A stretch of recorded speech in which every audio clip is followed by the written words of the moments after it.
Now this is the third part of your this exercise 8.2. Third part है बेटा। ये part बच्चों को टफ लगता है, बट इसमें टफ वाली कोई ऐसी बात है नहीं। थोड़ा सा इसको फोकस करने की ज़रूरत है। कुछ एक दो स्टेप्स इसमें थोड़े ज़्यादा हैं, वो देखिए कैसे। सबसे पहले cos 45 की वैल्यू जो है दैट इज इक्वल 1/√2।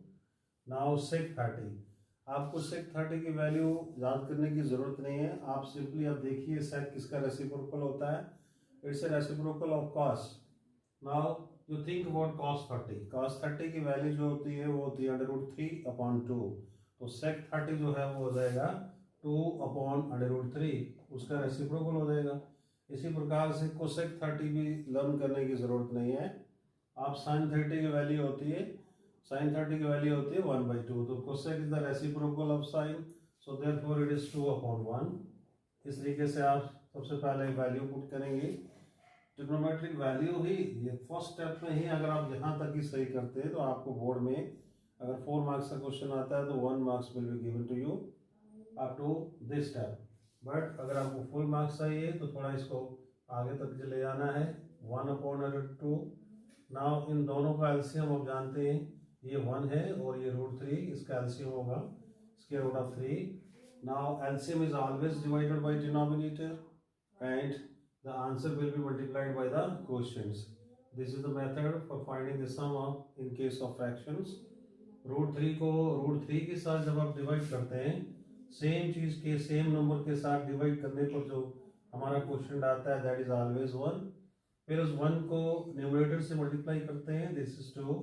और √3 को अगर आप किसी भी नंबर को 1 से करेंगे, your question will be same as your dividend.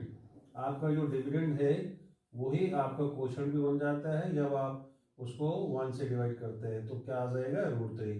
तो √3 जो है it is multiplied by numerator that is 2/√3। इस प्रकार से ये आपका सेकंड स्टेप हो गया। Now the third step is 1/√2। आप इसे रेसिप्रोकल इस तरह से लिखेंगे, this will be 2/√3। Now the fourth step is multiply. 1 को √3 से मल्टीप्लाई करने पर आपका यही आएगा √3, और √2 को दोनों से बारी बारी से, this is monomial this is binomial, तो इसको करेंगे आप इसको इससे multiply. 1 is the irrational, second is rational, you can write like this. Now ये आ जाएगा 2 और 3 2 6। मोस्टली बच्चे यहाँ तक करके चले आते हैं, लेकिन ये उनका आंसर नहीं है। इसे अभी और इसको प्रोसीड करना है।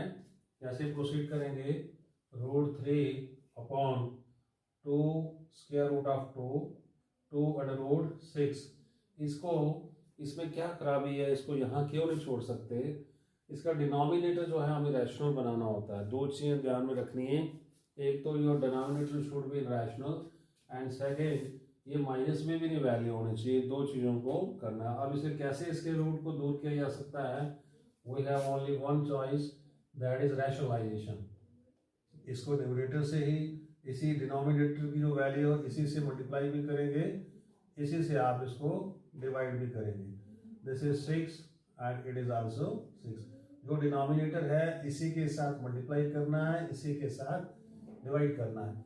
सिर्फ अगर यहाँ साइन प्लस का है तो आपने माइनस माइनस लिख देना है, और अगर माइनस का हो तो प्लस प्लस लिख देते हैं, you know that. Now multiply this, 2 3 6, next 2 6 3 18, then a plus b, a minus b. तो इसमें आइडेंटिटी आप यूज कर सकते हैं a² minus b²। Now next is 2/6। 18 को ब्रेक करेंगे तो ये 9 मल्टीप्लाई 2 लिख सकते हैं। इसका स्क्वायर 2 का स्क्वायर होता है 4 और √2 का स्क्वायर होगा 2। Same is here like this. This is 2/6। 9 का स्क्वायर रूट होता है 3, आप इसे बाहर ला सकते हैं रूट के, और 2 रहेगा इधर। 4 2 8, देन 4 6 24। नेक्स्ट इज 2/6, 2 3 6/2, सो -16। अब देखिए आपका जो डिनोमिनेटर है वो रैशनल बन गया, लेकिन जैसा मैंने बोला कि इसको नेगेटिव भी नहीं रखना है, इसकी नेगेटिविटी को खत्म करना है। वो उसके लिए क्या करेंगे, हम न्यूमरेटर की वैल्यू को रिवर्स करते हैं, इसके ऑर्डर को चेंज करते हैं। फर्स्ट ये लिखेंगे, देन इस तरह से।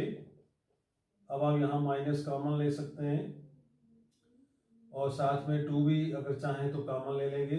ब्रैकेट में बच जाएगा 3, 2 3 जा 6 और लाइक दिस।